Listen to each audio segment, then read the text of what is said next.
All right, let's do it.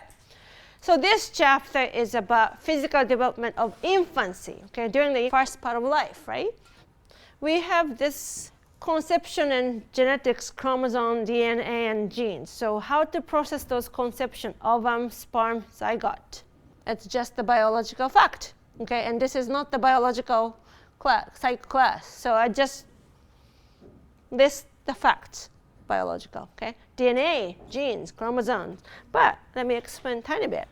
So what type of chromosomes do we have? XX, XY, right? Which one is female? Which one is male? XX is female, XY is male. Very good. How many do we have? Very good. How do we get twins? And then what type of twins do we have? Identical, non-identical, okay, semi or semi-identical. 3 types. Fantastic, right? All right, so we have genotype and phenotype.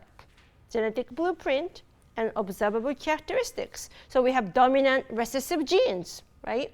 Fraternal twins are no more genetically similar than non-twin siblings, yet the IQs of fraternal twins are more strongly related than those of non-twin brothers and sisters.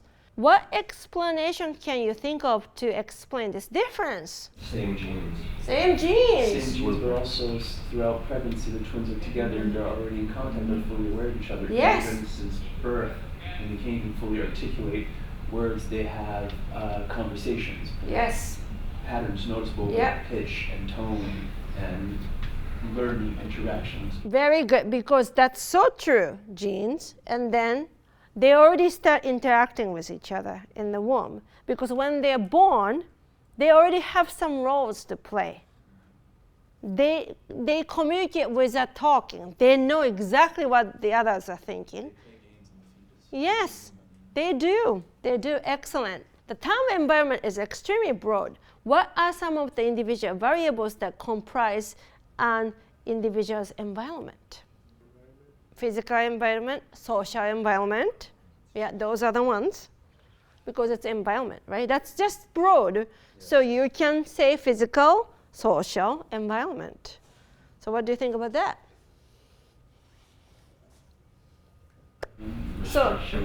Restrictions. Like income. That was excellent. Like look at the poverty.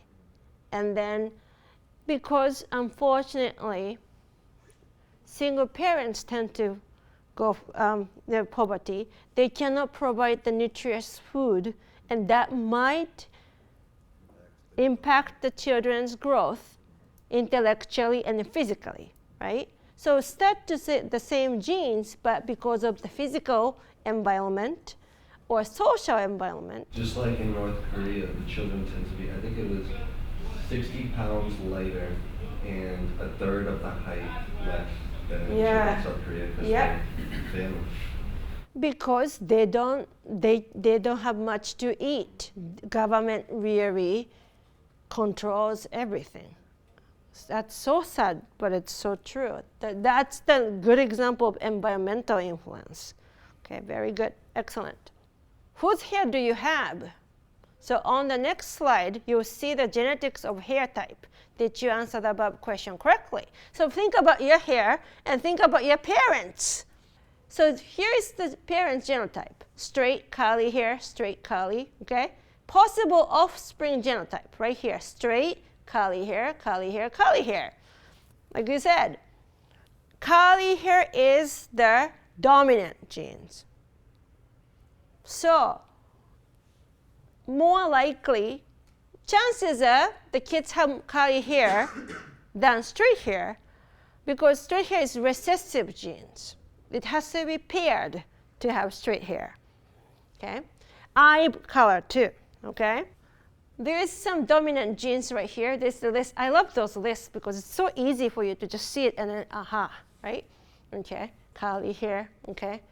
Freckles. I have freckles. My all 3 kids have freckles. My husband has freckles. Dominant. Recessive genes. Okay. Flat feet, thin lips. Okay. RH negative blood, fine hair, red hair. I used to have fine hair, but I palm my hair now because I'm getting old. All right? So red hair, blonde hair, type O blood, okay?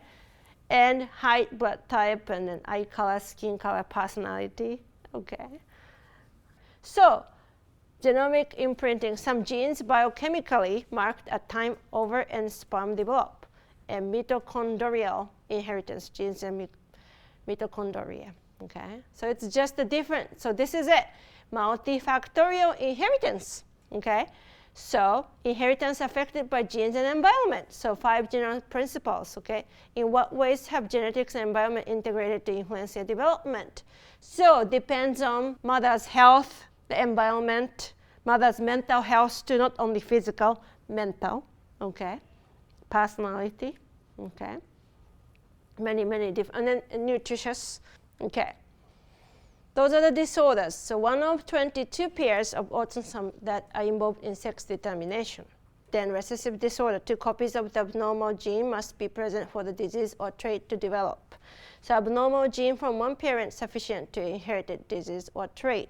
Okay, so you can see the table right here again. So Huntington's disease, okay, for instance, or high blood pressure. If like when you go to a checkup with your doctor, you might say, how about family history? Did someone suffer from high blood pressure? Okay, they have problems, migraine, headaches, extra fingers, schizophrenia, okay, hemophilia. If you cut the finger, if they have hemophilia, more blood might be lost, okay. Fragile X syndrome. Oh, the color blindness, that's a male thing. Colorblind only happens among males, basically, because one of the cones, right? We have 3 different types of cones, blue, green, and red. So green color might be more reddish for them. So they can't, if I had, with different class, I used the other stuff, but let's say that we had those like pattern with the circle and it's red and number is green. If you're colorblind, you cannot spot the number because it's green. So we have red-green color blindness, okay? So sex-linked inheritance, okay? Parent sex chromosome genotype and possible offspring genotype. So XXXY, XXYY again, okay? Normal son, normal daughter, affected son is XY, and then carrier daughter is XX. All right, so red-green color blindness, we talked about that, hemophilia and the fragile X. So we have 3 chromosomes rather than the usual pair. That's trisomies, and monosomies is mono is 1, so absence of 1 member of chromosome pair too, okay? So we have 21, Down syndrome, okay, XXY, Klinefelter syndrome, yeah, Turner syndrome, XO, girls with an extra X and boys with an extra Y. First trimester again, okay? How many of you had birth before in this classroom? Nobody? Okay, so I'm the only one. Okay. So we have 3 trimesters, first, second, and third, okay? So zygote implants in the uterus, and then cervix thickens, and then secretes mucus to protect embryo, and then basically sperm tries to reach to the egg, all right? 1,000 of them, only 1 reaches, and then we have pregnancy. So care regular, prenatal care critical at this time, okay? But problems can be ectopic pregnancy, bleeding, miscarriage. Month 3, doctor visits continue. Then we can use ultrasound, and then we have to be worried about some diabetes just during the pregnancy. Sometimes that happens. That's temporary for some women, some mothers, all right? And then RH incompatibility, increased blood pressure, then that can cause miscarriage, premature labor too. Oh, that was second trimester, okay? Because around 17th, 20th week, we use ultrasound to make sure about the babies, and then also we can find the sex of the baby, all right? Then third trimester, that's tough because we are tired constantly, okay? Morning sickness are over, basically, by second trimester usually, okay? So we have more energy during the second trimester. Third trimester, we are big, so it's hard to walk. We start wobbling anyway, okay? So we use weekly visit. That's starting in 32nd week, and we just meet with the OBGYN every week or every 2 weeks, okay, until 34th, 35th week. Sometimes they do that if it's a second time, third time pregnancy. First one, definitely, more often, okay? Then depends on the mother's health too. So ultrasound to assess position, pelvic exam to check cervical dilation. So problems can be increased blood pressure, bleeding, bladder infection, premature labor. That's third trimester. Okay, so prenatal experience, germinal stage, okay? Blastocyte implants. So specialization of cells needed to support development. That's a conception to implantation anyway.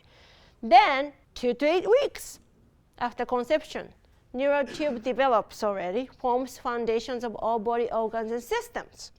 So many organs and systems begin to function. So like 3 weeks, you can see some like midbrain, forebrain part already start developing, okay? It's really interesting to see pictures of the child at that point because it looks very much like a lizard. I know. Then end of week 8 until birth grows from 1/4 ounce and 1 inch to 7 pounds and 20 inches in length. So refinement of organ system, neuronal proliferation. Viable at week 24, full time at week 37. So usually it's 37 to week 42, a normal range, all right? But after that, that baby can be too big. So mothers can be in danger and baby can be in danger, so we have to have C-section usually. So this figure is 3.4. Fetal yearning appears between the 10th and 15th week. Its present signals and beginning of sleep stages in the fetal brain. So they start developing the sleeping patterns. And then figure 3.5, okay? So neurons together give form and then structure to the fetal brain, okay? And the picture is coming from 2004. It's kind of old, 11 years, but that's just the basic, all right? So prenatal sex differences, males more physically active, higher rates of miscarriage because it's related to the chromosomes and stuff, more vulnerable to prenatal problems again. Females more sensitive to external stimulation, okay? So more rapid skeletal development. All right, so some researchers suggest, okay, males more physically active, more vulnerable to prenatal problems. Females, again, more sensitive to external stimulation like noise, right? And then smell and stuff. More rapid skeletal development. But other researchers contend the sex differences, prenatal hormones linked to cross-gender variations and prenatal problems. Introducing the amazing fetus, okay? Fetuses can differentiate between familiar and novel stimuli by 32 to 33 weeks. Newborns can remember prenatal stimuli and then react accordingly. So very active fetuses tend to be active children who can be labeled hyperactive later on. But again, temperament, personality development, it's just different, similarities and differences, okay? Some maternal diseases such as cancer and chickenpox, hepatitis B, okay, chlamydia, tuberculosis, those can cause fetal damages, okay, or severe damages. Also drugs, okay, inhalants, vitamin A, penicillin, diet pills can cause some problems with fetus, okay. So prescription over-the-counter drugs, marijuana, okay, heroin. It's so sad that not only in Massachusetts, but all over the places, cocaine is, the rate is so high. Many younger ones, they pass away, overdose, right? Interesting fact that 90% of all cash in circulation has trace cocaine amount on it. Yeah. And How DC, percent? 90%. And then DC, 95% of all the cash in circulation has cocaine in it. Yeah, I know. Isn't it crazy? Then again, the U.S. consumes about 75% of all the world's drugs. So. Yeah, I know. Because my husband is a psychiatrist, and he would tell me, like, he has to keep some information. He can't say anything about things, but like he says, you wouldn't believe how many people are using drugs and how easy it is for them to get it. And young ones, like one of my aunt-in-law, she works for Recovery High School and in Peabody or Denver's. Like 3 young ones just recently passed away because of the cocaine overdose. So that's sad. That's very sad. And tobacco, alcohol. So, folic acid deficiencies, malnutrition. So that can cause low birth weight of the baby, brain stunting, and the fetal death, mental illness in adulthood. They might not show off when they're young, but they might have some mental disorders when they become older, all right? So first pregnancies are occurring later, like you said.